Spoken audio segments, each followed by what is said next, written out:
There are many references in the Bible which talks about the end days, and the significance of it is brought into the Word of God to look into those references and check the end days and what is Bible talking and teaching us about the end days. One of the character in the Bible which we look is from the life of Lot. Luke chapter 17, 28, 30 says, "It was the same in the days of Lot. People were eating and drinking, buying and selling, planting and building. But the day Lot left Sodom, fire and sulfur rained down from heaven and destroyed them all. It will be just like this on the day the Son of Man is revealed." कहने का मतलब जब यीशु मसीह इस दुनिया में आएंगे उससे पहले बहुत लोगों की जिंदगी लूत की जिंदगी के समान होगी। हालेलुया। तो लूत की जिंदगी को हम देखेंगे और उसमें से सीखने की कोशिश करेंगे कि उसकी जिंदगी में क्या क्या बातें हुई। कुछ एक दो विषय को हम देखेंगे थोड़ी गहराई से और देखेंगे कि हमको परमेश्वर क्या सिखाता है लूत की जिंदगी से। आमीन, हालेलुया। लूत एक ऐसा मनुष्य है जो अब्राहम का रिश्तेदार है। आप सोच के देखिए, लूत हारान में जब परमेश्वर ने अब्राहम को वो बुलाहट दी तो वो अब्राहम के साथ में चला। हालेलुया। उधर अपना घर बार चीजों को सबको छोड़ के वो अब्राहम के साथ में चला, because he wanted to know that Abraham had a great calling from above. The Lord has called Abraham and Abraham himself doesn't know where he is going and Lord accompanies him। वो उसके साथ चलता है। जब मैंने Google करके देखा तो वो कुछ 640 किलोमीटर की यात्रा है। आमीन। और लूत अब्राहम के साथ इतनी बड़ी दूरी तय करके कनान देश में वो पहुंचते हैं। वो लोग एक साथ रहते हैं। God blessed them even before the starting। God has already blessed Abraham, called। आप जेनेसिस 12 के 1 से कुछ पद अगर हम पढ़ेंगे वहाँ पे ऐसा लिखा, I will make you a great nation, I will bless you, I will make you your name great, and you will be a blessing. You will bless those who bless you, and whoever curses you will be cursed, and all the people on earth will be blessed through you। बहुत बड़ी वाचा है। लेकिन हुआ क्या, लॉत जब Abraham के साथ वहां पे रहा, and they had great possessions, herds, and they had a great possession when they lived there। जब वो बढ़ने लगे तो उनके चरवाहों के बीच में लड़ाई हुई। Hallelujah, praise the Lord. जब उन चरवाहों के बीच में लड़ाई हुई तो अब्राहम ने बोला कि हम अलग हो जाते हैं, क्योंकि we are growing in this land. अभी एक मसला हुआ है, कल को कोई और मसला होगा, कुछ और दिक्कतें होंगी, तो हम अलग हो जाते हैं। Hallelujah, praise the Lord. अगर आपको परमेश्वर ने किसी के साथ रखा है तो आप वहां से ना निकले। आमेन, हालेलुया। आप किसी कलीसिया में हो, कुछ एक समूह में हो जहां परमेश्वर ने आपको रखा है और आप काफी समय से वहां पे हो, तो एक बहुत बड़ा परमेश्वर का उद्देश्य हो। अगर वो अब्राहम ही है जो आके बोल रहा है कि हम अलग होते हैं, तब भी मत जाओ। हालेलुया। क्योंकि अब्राहम ने आपके सामने सिर्फ ऑप्शन रखा, उसने ये नहीं बोला कि आपको पक्का जाना ही पड़ेगा। Sometimes the Lord will test you in that way. He will want to know what is your determination. Similar story we look into the life। अगर हम रूत की जिंदगी में देखें, रूत का पति, रूत विधवा हो जाती है, पति उसका मर जाता है। नओमी बोलती है कि इसमें अब कुछ भलाई नहीं है कि तू अगर मेरे साथ रहेगा तो अपने लोगों के पास चली जा और तू वहां पे रहे। लेकिन रूत ने क्या बोला? रूत 1:16 में रूत बोलती है, but Ruth said, "Do not urge me to leave you or turn back from following you, For where you go, I'll go. Where you lodge, I'll lodge. Your people shall be my people and your God, my God. उसको ये पता था कि अगर मैं अपने समूह, अपने लोगों के बीच में चली गई, तो जो उनका परमेश्वर है, जिनको वो मानते हैं, उनको मुझे मानना पड़ेगा। और उसको पता था कि मुझे इस परमेश्वर को छोड़ के नहीं जाना। सोच के देखिए, उसकी जिंदगी में बहुत कोई अच्छा कुछ हुआ नहीं। उसका पति मर गया, वो विधवा हो गई और वो एक जवान है, लेकिन वो कहती है, नओमी मैं छोड़ूंगी नहीं, मैं तेरे साथ रहूंगी। That's the determination। रूथ को नओमी ने खुद बोला कि तू चली जा, तेरे सामने पूरी जिंदगी पड़ी है, तू चली जा अपने लोगों पे। वो नहीं गई। सिमिलर चीज हम देखते हैं जब जोशुआ उस टेंट में जहां पे मोसेस था, परमेश्वर के उपस्थिति में, वो छोड़ के नहीं जाता। एलीशा को छोड़ के नहीं जाता। एलीशा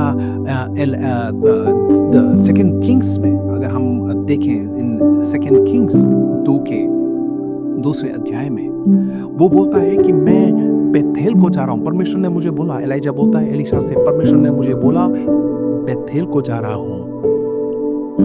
एलीशा बोलता है मैं तुझे छोड़ूंगा नहीं। वो बोलता है मैं जरीको को जा रहा हूं, मैं तुझे छोड़ूंगा नहीं। मैं बोल रहा कि जॉर्डन को जा रहा हूं, मैं तुझे छोड़ूंगा नहीं जब तक तुम मुझे आशीषित करके नहीं छोड़ेगा।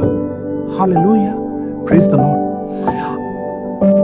लोग जहां था वहां एक ही मसला, वहां के नौकरों के बीच में लड़ाई हो गई, जो चरवाहे थे उनकी लड़ाई हो गई। सोच के देखिए, एक व्यक्ति इतने दूरी से वो अब्राहम के साथ चल रहा है, ये जानकर कि परमेश्वर ने अब्राहम को आशीषित किया और परमेश्वर के वाचा और बड़ी बातें अब्राहम के द्वारा होगी, या तो वो वहीं रुक जाता। इतनी बड़ी यात्रा करने की कोई जरूरत नहीं, अपना पूरा घर बार सब कुछ लेके इतनी बड़ी यात्रा करके। हालेलुया। अगर आप किसी कलीसिया में हो, आपका उद्देश्य बहुत बड़ा है, परमेश्वर का उद्देश्य बहुत बड़ा है। छोटे मोटे झगड़े ये मायने नहीं रखते। किसी के साथ आपकी नहीं बनी, किसी ने आपको कुछ बोल दिया या किसी ने आपके साथ सही से व्यवहार नहीं किया, ये कोई बड़ी बात नहीं है। हमेशा ध्यान रखें कि हमारे सामने जो परमेश्वर ने जो बुलाहट रखी है, जो सेवा के लिए जो बुलाहट रखी है, वो उद्देश्य सबसे बड़ा है। परमेश्वर की बातें इस जगत में हो, ये बहुत बड़ी बात है। किसी ने आपको कुछ कह दिया, किसी ने आपका दिल दुखा दिया, किसी ने आपको अच्छे से व्यवहार नहीं किया, कुछ बोला नहीं, कुछ, ये कोई बड़ी बातें नहीं है। कुछ आप चाहते थे आपकी कलीसिया में होना, वो आपके बोलने पे वो हुआ नहीं, ये कोई बड़ी बात नहीं है। हम परमेश्वर के साथ जब बढ़ते हैं तो परमेश्वर की बात, परमेश्वर के उद्देश्य, वो बहुत बड़ी बात होती है। उससे बड़ी कोई बात नहीं। जो वाचा उसने बोला है, जो चीजें उसने हमको बताई है, उस पे चलना, ये बड़ी बात है। परमेश्वर के राज्य को बढ़ना, ये बड़ी बात है। आप परमेश्वर में बढ़े, ये बड़ी बात है। किसने क्या किधर कुछ बोला, ये मायने नहीं रखता। हालेलुया। छोटी बातों को लेके अगर आप ऐसे जगह में हैं जहां आपको परमेश्वर ने आत्मिक तौर पे आपको बढ़ोतरी मिल रही है, मैं ये फिर कहूंगा कि अगर कोई आप ऐसी कलीसिया में है जो मरी हुई है, थकी हुई है, वहां के लोगों में कुछ आत्मिक जागृति नहीं है, मैं कहता हूं भाग लो उस जगह से। आज अंत के दिनों में ऐसे जगहों में मत रहो कि हम बहुत पुराने विश्वासी हैं, इस समूह के हम सालों से इसलिए आते थे, पापा मम्मी भी आते थे इसलिए हम भी आ रहे हैं, उन रीति रिवाजों में मत रहो। I am talking about people like Abraham. आशीषित परमेश्वर ने उन सर्वेंट्स के साथ जहां आपको रखा है, आशीषित लोग हैं। हालेलुया। उनको छोड़ के मत जाओ। हालेलुया। आप चले तो जाओगे Sodom, you may go to Sodom, but you're not going to find Abraham there. It is not a matter of a very good modern with all facilities and luxury, all good land. It's not only about the land, it is your placement. शैतान ने आपको पलट दिया. Hallelujah. Praise the Lord. उसने आपको पलट दिया. वो अब्राहम आपको सोदोम में नहीं मिलेगा. उसके जैसा आशीषित इंसान जिसके द्वारा परमेश्वर अपने कार्य को करने जा रहा है, वो सोदोम में आपको नहीं मिलेगा. Hallelujah. Praise the Lord. So never, always look at the greatness of God, how He is bringing you and He is preparing you. Hallelujah. Don't leave anointed servants of God just for some petty issues here and there. Hallelujah. अगर आप परमेश्वर में बढ़ रहे हो तो आप ऐसी छोटे मोटे झगड़े, छोटे मोटी बातें, छोटे मोटे कंफ्यूजन, ऐसी चीज़ों को आप नज़रअंदाज कर दोगे, क्योंकि पवित्र आत्मा हमको सिखाता है और वो हमको बताता है कि ऐसी बातों को आप नज़रअंदाज कर दो. ये दुश्मन के तरीके हैं, ये उसकी चालें हैं और आप उन गड्ढों में ना फंसे. हालेलुया. मैं उन बातों को बोल रहा हूँ जो अंत के दिनों में जो कलीसिया को विभाजित कर देती है, जो समूह को विभाजित कर देती है. हालेलुया. अंत के दिनों में लोग इधर उधर बहुत भागना हो जाता है. हालेलुया. परमेश्वर ने आपको जैसे दे रखा है, अगर वहाँ आपको आत्मिक भोजन मिल रहा है और एक विकसित कलीसिया है, आप जुड़े रहें. परमेश्वर अपने समय में आपको बड़े तरीके से इस्तेमाल करेगा. हालेलुया. दूसरी बात क्या है यहाँ पे? 2 पीटर 2:7 और 8 में ऐसा लिखा, and if he rescued righteous Lot, greatly distressed by the sensual conduct of the wicked, for as that righteous man lived among them day after day, he was tormenting his righteous soul over the lawless deed that he saw and heard. Very recently, we are getting to hear that many believers are depressed. Hallelujah. They are being depressed, distressed, being tormented. It's very difficult. You see, as I said, if you place yourself among people who are wicked, not even one is seeking the Lord. And if you are in the community and if you are connected with those people, then your placement is absolutely wrong. Now you don't have a person like Abraham whom you could go talk to, ask for wisdom, ask for prayer, nothing, because you isolated yourself, disconnected yourself. Though you went to a good land, but you don't have a person like Abraham who could guide you. Amen. Hallelujah. And that's why it's important. Don't leave such people because of some small issue. वो चरवाहे तो क्या है, आप उनको बदल के किसी और को रख दो. Hallelujah. Praise the Lord. Hallelujah. So depression and distress and torment many believers are going through. You see, you have to be connected with the Lord and godly people. Never leave their community. जब वो आपको बुलाते हैं खैरसल में आने को, आप जरूर जाने. जब आपको बुलाते हैं प्रार्थना में, वो एक आशीषित समय है. वो संतों का एक साथ आना एक आशीषित समय है. हालेलुया. आप आशीषित होंगे वहां पे. हालेलुया. Praise the Lord. और वहां आप जब जाओगे, संतों के बीच में रहोगे, आप परमेश्वर की बातों को आप सुनोगे. Praise the Lord. Hallelujah. Because now we need to understand he was a righteous man. And in the end times, though you are righteous, though you are a believer, you will still experience depressive and tormentive life. You may experience. The only remedy is to be in the presence of the Lord more. Think about your life. You're claiming to be a believer, and the Lord says, pray unceasingly, pray continuously. Do our lifestyle reflect the times of prayer? Are we associating when the church is asking, when there is, prayer times? One more thing which is mentioned there is about the lawless deed that he saw and heard. जो उसने सुना और देखा. That means Lot was reading the newspaper of his time. Today, if you pick the newspaper, you will be so depressed just by reading the newspaper. And you will find out that you did not take out time to read his good news. Hallelujah.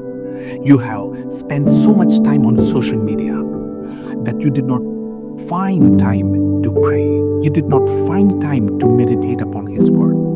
You did not find time to be in his presence. And that's why you are feeling depressed. You're feeling distressed because you have taken so much of the world into you. आपने दुनिया की इतनी सारी चीजें पढ़ ली, इतने सारी बातों को आपने देख लिया न्यूज़ के थ्रू, वीडियो के थ्रू, लेकिन परमेश्वर जो आपसे बोलना चाहता था. The gospel is the good news. The gospel is not only the good news, it is also a new news. I would say something which renews your mind and your soul. Hallelujah. The word is written years ago, centuries ago. But when you meditate upon the word of God, there is a newness which comes, which makes a great shift in your mindset, the way you think, the way you act, the way you do the things. Hallelujah. So when it is time for you to renew, don't get stuck with all the filth of the world. You can calculate. There is a way you can look into the YouTube or social media anywhere. How much time you have spent on social media? Compare it with the time you have spent that particular day in the Word.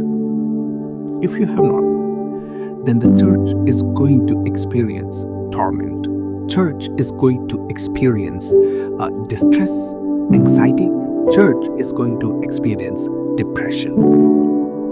Because the end times is just like the times of the end times, which Bible is speaking about. I hope this message has helped you. And if it has helped you, press the bell icon for notifications. And I would just want to close it here by saying, Abraham also lived in the same timelines as Lot. But distress, depression, or torment was not experienced by Abraham, because Abraham moved by faith.